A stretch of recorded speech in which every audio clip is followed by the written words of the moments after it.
Hey there, safety friends. I know that we always talk about changing behaviors, and I truly believe that understanding how behaviors are formed and changed is crucial to being successful in safety management. But today, what I want to do is give you 6 practical tips, almost in a step-by-step process, that you can try out starting today to change the behaviors in your workplace and get your people working safer. Let's get to it. Before we get started, if we haven't met yet, my name is Bri Sargent. I'm a CSP and I am a total safety geek. I have been working in the safety profession for over 25 years, and now I spend all of my time coaching and training workplace safety managers just like you how to create effective and efficient safety programs to help them advance their careers. Now, before we can actually talk about changing behaviors, first we need to identify the behaviors that we want to change. And this means getting very specific. So you can't just say, hey, I want people to lift properly. What specifically do you want them to do? You want them to approach the item straight on. You want them to grab it firmly with 2 hands.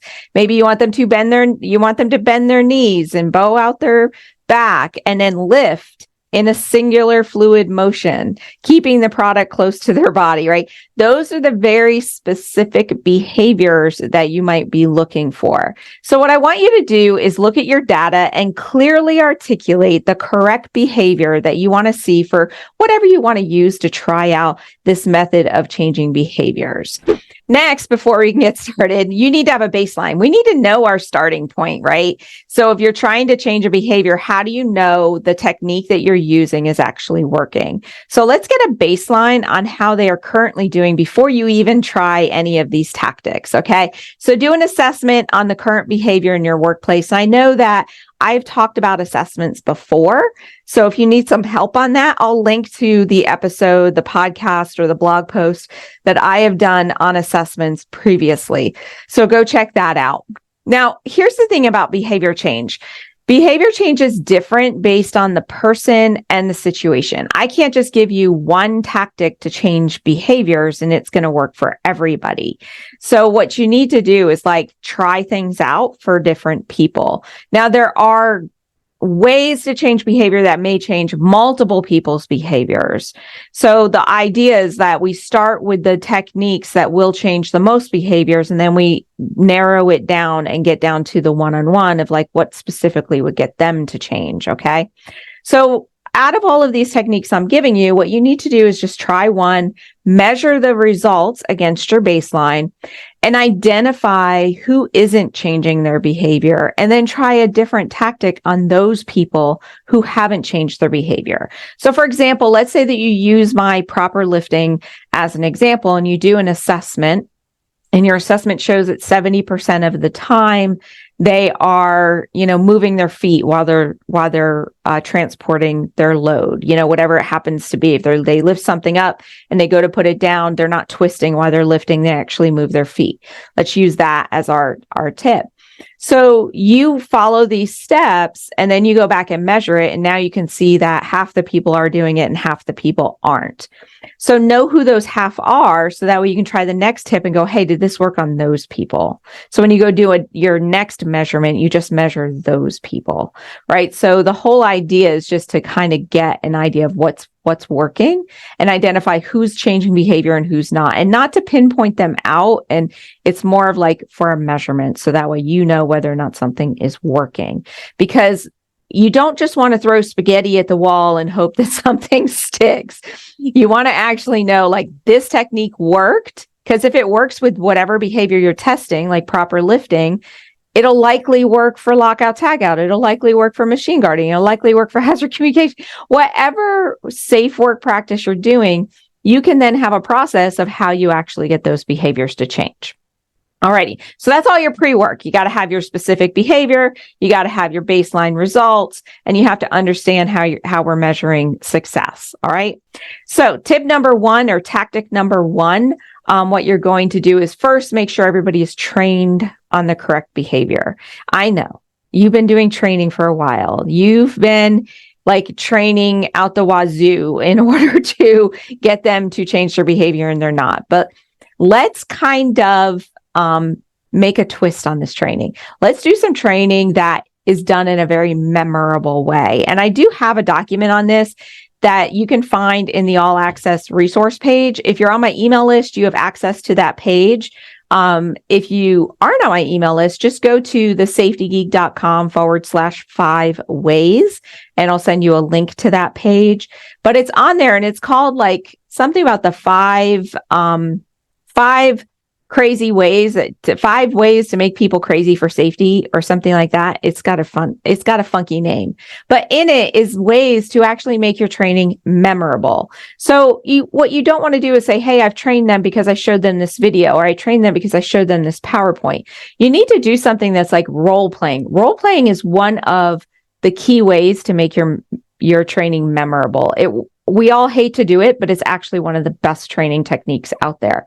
You can also do physical examples of what you're wanting them to do. Like taking them out, if we're doing lifting, taking them out to where they would be lifting the product and do an example of them lifting the product properly, or any shocking demonstrations. So you see this with fall protection a lot, hazard communication, things like that, where you can do some shocking demonstrations that, hey, you have to do it this way, or this awful thing can happen, or this surprising thing can happen. Whenever you make your training memorable, it's a lot easier to change that behavior, because one of the reasons people stick in their old ways is not just complacency, but it's just habit. And in order to change the habit, you have to get them to change that belief, and they have to see things in a different way. So you just going on and on with a toolbox talk or a PowerPoint or anything like that is not going to get them to change. So switch something up in your training, make it memorable, and that would be tip 1. And then after you do that, do a measurement to see how well that behavior change stuck. Okay. Now, tip number 2, I want you to select 1 or 2 employees and ask them to do a follow-up training. So let's say that you were doing a proper lifting demonstration training, and then you were measuring your results. You would pick 1 or 2 people, preferably people that didn't change their behavior, and ask them to lead a follow-up training. This would be something that they would do maybe at their pre-shift meeting, at a team meeting, at like a work warm up for work time, something where everybody's together. You give them all the tools to be successful. You talk them through it. You stand by them as they do it, but you want employees to actually give this training, and ask them to share stories, like things they've heard or things they've experienced. So have a little discussion with them beforehand. It only has to be, a 5 to 10 minute training. But when you have employees do it, it switches your training up. But then guess what? These 2 employees that hadn't changed their behavior, they're now teaching it. And one of the best ways to change a belief is to actually teach the new belief. It's almost like best way to learn something is to teach it. Well, the reason why is because you in order for you to teach it, you're having to internalize all that information. So now you've at least switched 2 people, but those people are more influential than you because they're just like the people that they're talking to. So that's tip number 2. All right. Next is, you should be doing regular assessments. If you are a member of Safety Management Academy, you know that is something I preach in there all the time. That is your best tool. But what you want to do is make sure that you are sharing those results of the assessment. So you focus your assessments on whatever behavior change you're currently working on, and you split your assessments up by either department or area. So that way you're automatically creating little teams and little pockets of teams. And then when you share the results, it's automatically going to create a competition with the employees that are in there.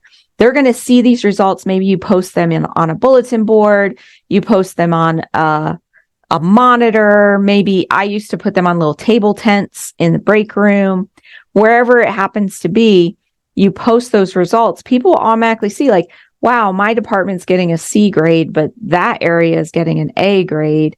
And then if you update those results regularly, because you're doing assessments regularly, it's going to start that competition thing that's in our brains, because humans love competition, believe it or not. Everybody does. Even the people that say, oh, no, I don't like to compete, because I'm one of those people. I don't like to compete.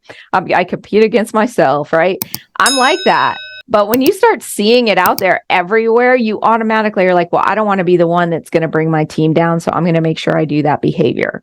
So you get a little of fear of missing out. You get a little of, like, hey, I don't want to be the bad guy in it. So try that out. And then afterwards, measure your results and see how it's going. And you should be measuring them because you're sharing the results all the time. All right. Tip number 4, I want you to go out and find some horror stories. I want you to find where this poor behavior actually resulted in somebody getting seriously injured or hurt.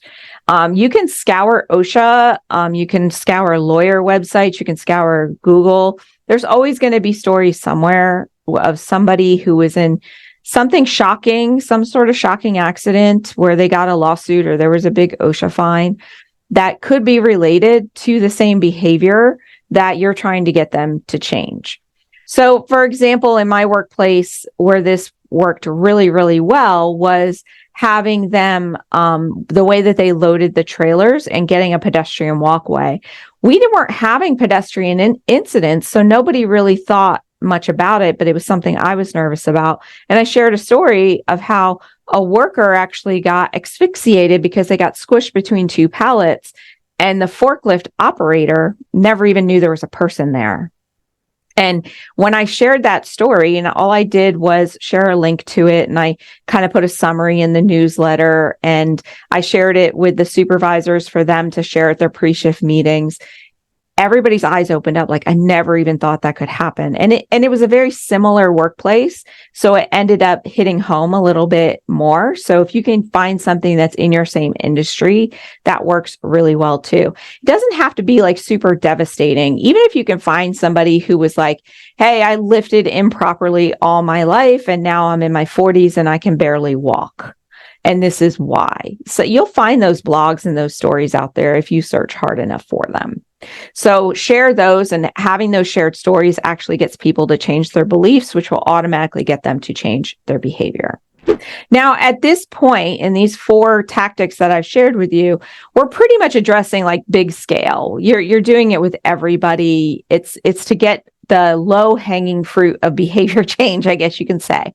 But now I want to give you a couple tips on getting the stragglers, because you're always going to have a couple stragglers that just refuse to change what they're doing, right?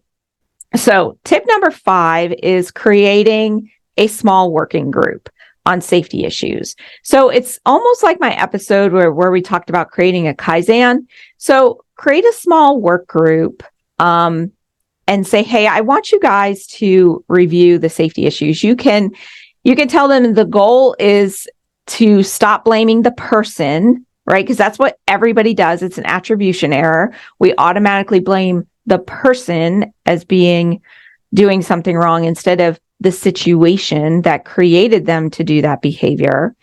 And then we want them to see the behavior as an issue. So that's what you kind of like put in their minds as they're looking at everything. You go, hey, we want to stop blaming the person. We want to look at what behavior and why did they do that behavior, and how can we make sure they don't do those behaviors.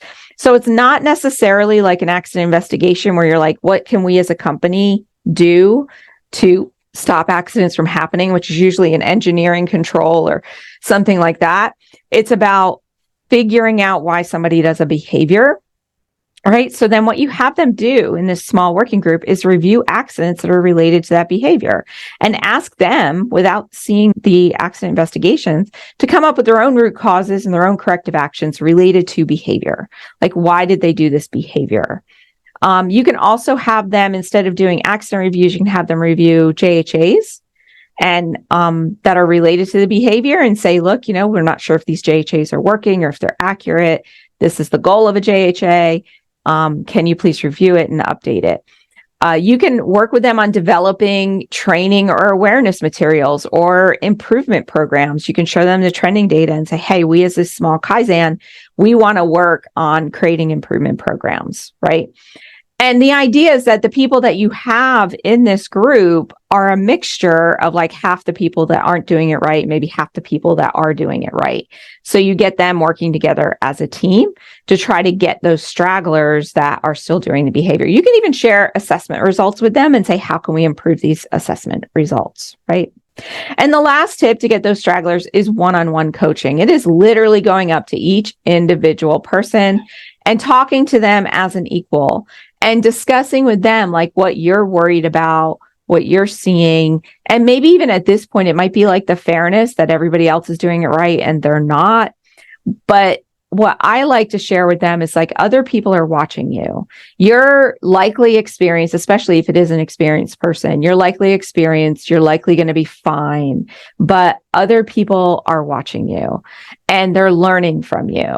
So wouldn't it be awful if somebody followed your lead and they got hurt? That type of thing. You see this a lot with senior employees that have been there for a long time, the 20, 30 years. And they're so experienced. And to them, they're like, oh, those accidents are going to happen. These cuts are going to happen. People are going to break fingers or strain backs, But getting them to understand that that doesn't have to be the case anymore. Our technology is way better. But people are watching you. You might not be worried if you break a finger, but a 20-year-old is. And then another trick that I like to do in my one-on-one coaching is saying, hey, I'd love for you to try it for a day. Just all I'm asking you is try it for a day or try it for 2 hours, right? And then I'm going to come back and check in with you.